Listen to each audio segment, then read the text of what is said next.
સૌની નજર હવે 2024 લોકસભા ઇલેક્શન પર છે અને આ લોકસભા ઇલેક્શનને લઈને દેશનું દિલ એટલે કે મધ્યપ્રદેશના યુવાનો શું વિચારી રહ્યા છે તે જાણવા માટે અમે મધ્યપ્રદેશના ભોપાલ ખાતે પહોંચ્યા છીએ અને ભોપાલના યુવાનો વિદ્યાર્થીઓ આપણી સાથે છે તેમની સાથે વાત કરીશું કે લોકસભા ઇલેક્શનને લઈને તેમનો શું મૂડ છે। ભાઈ સાहब आपका नाम बताइए। सौरभ सिंह। सौरभ जी, मध्य प्रदेश और अन्य 5 विधानसभाएं के परिणाम आ चुके, कहीं पर बीजेपी कहीं पर कांग्रेस आई। क्या लग रहा है आपको कि लोकसभा इलेक्शन अब आने वाला है, क्या मूड है देश का और किस तरफ जो है वो लोगों का झुकाव ज्यादा लग रहा है आपको? झुकाव तो वैसे ही बीजेपी का लग रहा है, बस थोड़ा सा ये युवा पीढ़ी के लिए कुछ करे बेरोजगार का, बाकी उनका तो पूरा काम अच्छा चल रहा है। हर जगह से बीजेपी आगे चल रही है, बस ये हम युवा लोग के लिए थोड़ा सा जॉब वगैरह प्रोवाइड करा या हम लोग के लिए अच्छे कुछ बेनिफिट लाया तो ये हम लोग का। आप एमपी के ही है? हाँ, एमपी प्रॉपर भोपाल से। अच्छा, क्या स्कोप आपको दिख रहे हैं एज अ यंगस्टर, क्योंकि माना जा रहा है इलेक्शन की सभाओं में ये कहा जाता है कि भाई सबसे यंगेस्ट देश जो है वो भारत है, सबसे युवा देश है, युवाओं की आशा अपेक्षाएं भी काफी देश पर और देश की जो रूलिंग गवर्नमेंट है उस पर रहती है। क्या आपकी आशा अपेक्षा है कि किस तरह की पॉलिसीज जो है वो युवाओं के लिए बननी चाहिए?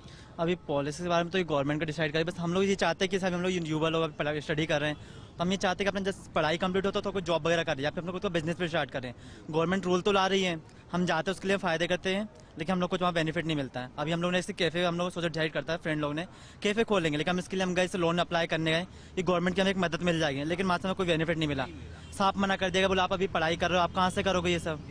तो इस चक्कर में हम लोग को काफ़ी आता है, हम कुछ करना है हमको खुद का तो हम नहीं कर पा रही है। अच्छा, स्टार्टअप की बात हो रही है कि वे स्टार्टअप से युवाओं को रोजगारी और एक तरह का अलग प्लेटफॉर्म मिले, देश लेवल पर भी इसकी बात होती है कि क्या वजह है, कि क्या अच्छा काम है, बुरा काम है और क्या इसमें भी बेहतर हो सकता है? देखिए, स्टार्टअप में तो बेसिकली ये रहता है कि कोई अगर एंटरप्रेन्योरशिप चाह रहा है, अगर कोई चीज़ ओपन करना चाह रहा है, स्टार्टिंग में तो बहुत मेहनत लगती है, लॉस भी होता है, तो उसको लॉस फिर अपने ऊपर लेना पड़ेगा। पहली बात तो ये है कि अगर कोई चीज़ स्टार्टअप कर भी रहा है कोई स्टूडेंट, फिर सरकार मदद रूप हो रही है, चाहे कि गवर्नमेंट का सेंट्रल की हो या फिर स्टेट की। गवर्नमेंट्स ने ऐसा है कि स्कीम तो बहुत सारी निकाली हैं, वो स्कीम्स क्या है, पर स्कीम्स का बेनिफिट सब लोगों को कहीं नहीं मिल पाता है। जैसे कि अलग अलग स्कीम अलग अलग कैटेगरी के पीपल्स के लिए है, अब हमारी कैटेगरी के लिए कोई स्कीम नहीं है। जैसे कि अगर कुछ ओपन करना चाह रहे थे कि हमें कुछ चीज़ इजीली लोन मिल जाए या इजीली कहीं से हेल्प मिल जाए कि हम तुरंत वो वर्क इम्प्लीमेंट कर सकें सोसाइटी में, यही चीज़ है। और जैसे कि बाकी मेन चीज़ तो अनएम्प्लॉयमेंट है। अनएम्प्लॉयमेंट पे ऐसा है जैसे कि जो ग्रेजुएट्स हैं, ग्रेजुएट्स को जॉब नहीं मिल पा रही है, पोस्ट ग्रेजुएट्स को भी नहीं मिल पा रही है। बाकी जो 12th पास करके मतलब करने के बाद सीधा आते हैं, डायरेक्ट जॉब तो चाहिए ही। कोई लोग ये भी मतलब इतना भी स्टूडेंट अपना बियर कर लेते हैं कि हाँ पढ़ाई के साथ साथ भी जॉब कर लेगा, फिर भी स्टूडेंट को जॉब नहीं मिल पाती। मेन प्रॉब्लम यही आती है अनएम्प्लॉयमेंट में गवर्नमेंट के साइड से। अच्छा, अब केंद्र की इलेक्शन होगा, मतलब देश का चुनाव होगा, एक तरफ प्रधानमंत्री नरेंद्र मोदी है, दूसरी तरफ राहुल गांधी है, कौन से बेटर ऑप्शन लग रहे हैं आपको देश चलाने के? बेटर ऑप्शन तो मुझे मोदी जी लग रहे हैं। क्या वजह है?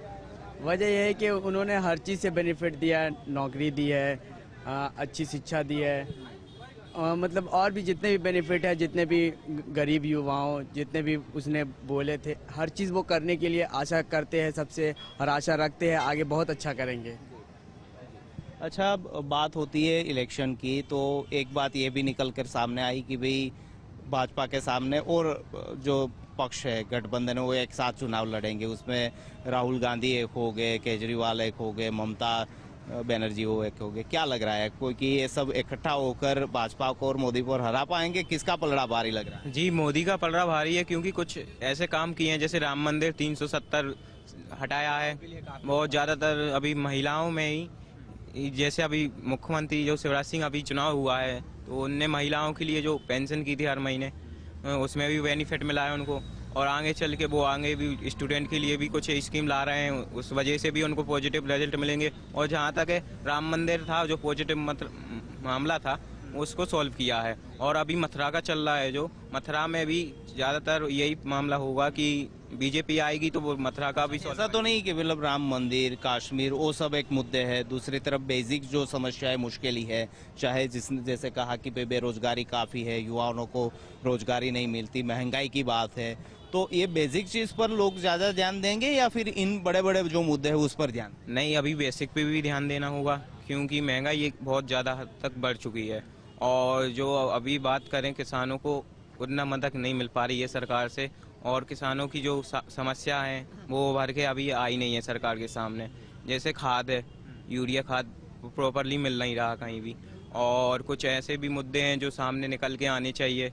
आप क्या कहना चाह रहे हैं कि यहाँ का तो इलेक्शन खत्म हो गया, भाजपा आ गई, देश में कौन आएगा, भाजपा या फिर कांग्रेस, या फिर जो गठबंधन की बात कर रही हो, परिवर्तन होगा या पुनरावर्तन होगा?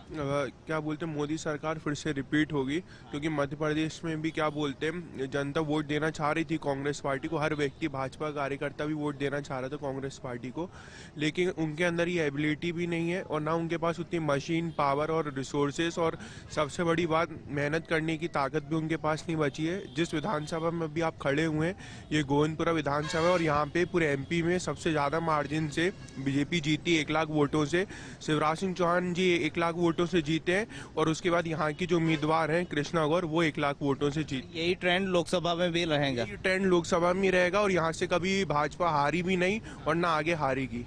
1982 से नहीं आ रही यहाँ पे। अच्छा, आप स्टूडेंट है तो आपकी परिभाषा में बात करूं कि आपको कांग्रेस को 100 में से मार्क देने हैं और भाजपा को 100 में से मार्क देने हैं, कितने आप देंगे? सर मैं कांग्रेस को तो 1% दूंगा और बीजेपी को दूंगा 99%। क्या 99% की वजह क्या है? मैं जब से देखता हुआ आ रहा हूँ बीजेपी बहुत कार्य कर रही है, और कहीं ना कहीं हमारी बेटियां या फिर माँ बहनें भी काफी सेफ है, ये मैंने देख चुका है। अभी बीच में कांग्रेस की सरकार आई थी शायद कमलनाथ जी की, तो जब हम लोगों ने मार्केट में देखा था कि क्या अफरा तफरी हो रही थी, और बीजेपी सरकार में आज तक ना ऐसा सुनने को आया ना कुछ ऐसा हुआ। और कहीं ना कहीं मोदी जी है ना, ये चीज़ों को बढ़ावा नहीं देते कि भले हिंदू राष्ट्र कर दिया हमने, तो आप जाके कहीं तोड़ा फोड़ी कर दो या कहीं जाके ऐसा कुछ कर दो कि जिससे कहीं ना कहीं नुकसान हो, ये आज तक सुनने में नहीं आया।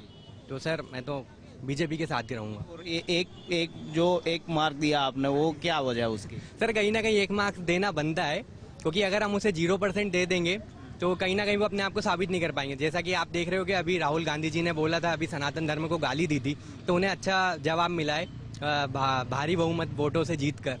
तो ये कहीं ना कहीं उनकी ये गलती कि कभी भी सनातन को गाली नहीं देना चाहिए। आप किसी भी धर्म से हो, हम हिंदू धर्म से, हमने आज तक किसी को गाली नहीं दी, तो आप भी किसी भी धर्म से आप। वो कहते हैं कि भाजपा जो है वो इस तरह के का माहौल बनाकर, उस तरह के गलत प्रोपेगेंडा है उसको आगे कर मतदारों को बहलाती है। जो बेसिक बात है, महंगाई, बेरोजगारी, ये सब जो समस्या है, उसके बारे में कोई चर्चा नहीं करता, बात नहीं करता। क्या ये सही बात है? नहीं सर, ये तो गलत बात है सर। अगर हम बेरोजगारी की बात कर लें और महंगाई की बात करें तो ये कांग्रेस के जमाने से चलते हुए आ रही है। पहले भी जब कांग्रेस का जमाना, तो ऐसा कौन सी चीज़ है कि जो महंगी ना हो या बेरोजगारी ना हो, ये तो हमने शुरू से ही देखी है। अब बेरोजगारी की बात ही देखिए सर, हमारे देश की संख्या इतनी कहीं ज़्यादा हो गई है कि कितनी हद तक हम किसी को जॉब प्रोवाइड करेंगे, तो ये कहीं ना कहीं ये बेसिक मुद्दा है। हालांकि हाँ, जॉब प्रोवाइड थोड़ी सी और ज़्यादा वैकेंसियों पे निकालना चाहिए, और स्पेशली बॉयज़ के लिए तो थोड़ा और ज़्यादा सेक्शन होना चाहिए। अभी गर्ल्स को ज़्यादा प्रोवाइड कर रहे हैं, तो थोड़ा कहीं ना कहीं बॉयज़ को भी करना चाहिए। આ મત અને મન જે છે તે મધ્યપ્રદેશના યુવાઓનો છે।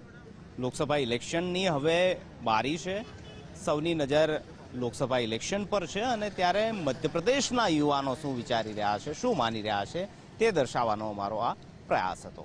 કેમેરામેન દીક્ષિત દરજી સાથે નિકુંજ જાની, ગુજરાત ફર્સ્ટ, મધ્યપ્રદેશ, ભોપાલ।